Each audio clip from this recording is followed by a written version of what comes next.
All right, Mike, so you and I got a chance to check out the Superhot beta. I feel like I gotta do a Valley Girl interpretation every time. Super hot. Or you hear in the game, they say it 3 times at the end of every mission. Super hot.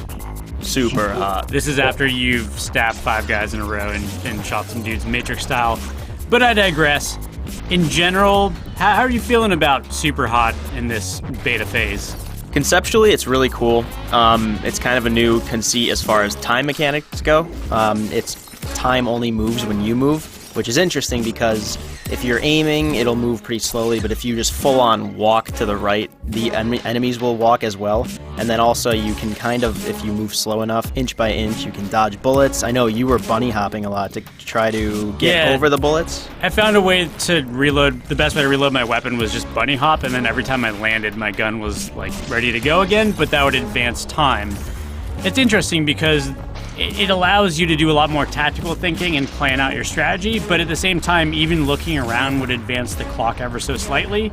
So you would have to be very careful and strategic with how you moved, and you were under pressure. I mean, if they fired a bullet, it would be slowly traveling towards you, and you would have to figure out, you know, like, okay, I'm gonna dodge right, but then there's a dude with a shotgun there, or I can dodge left, but, you know, I have an assault rifle, and if I fire this assault rifle, it advances time differently than other weapons.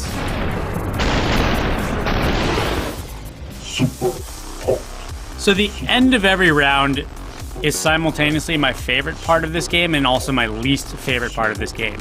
The part where it shows what you did in real time makes you feel like a Matrix badass. But then at the same time, that's where the whole meta narrative comes into play.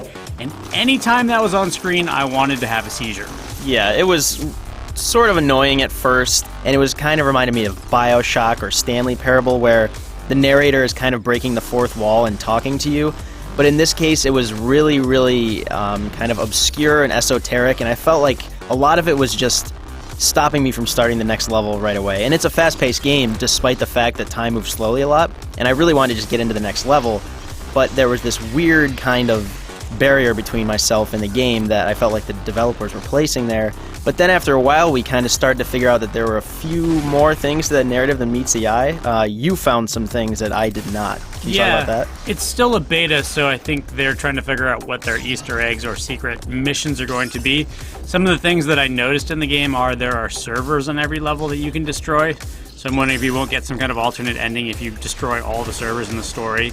There's also weird things, like if you go off mission, you'll find a television where you can watch yourself, you know, playing around the television.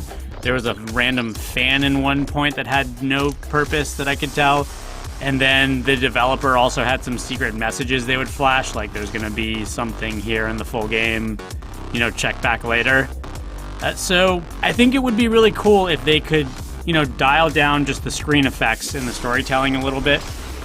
And then hopefully these extra secrets will come into play because it'll make you want to do the levels differently.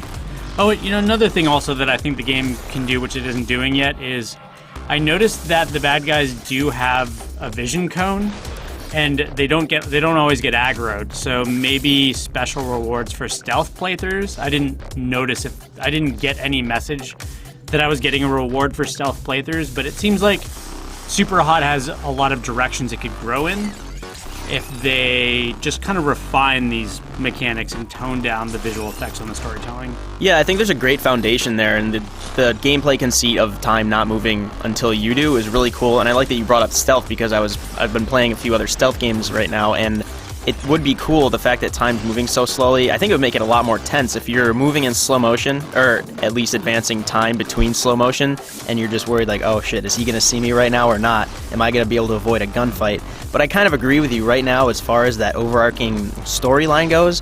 I feel like it's just them trying to force something on me because the game is so bare-boned right now as it is. I think I'd rather definitely see them build it in a gameplay direction first and foremost.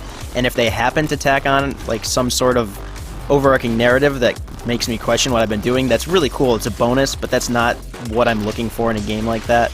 So right now I'm kind of just expecting them to, like you said, expand different directions gameplay-wise. Awesome. Thanks, Mike. Thanks, Aaron.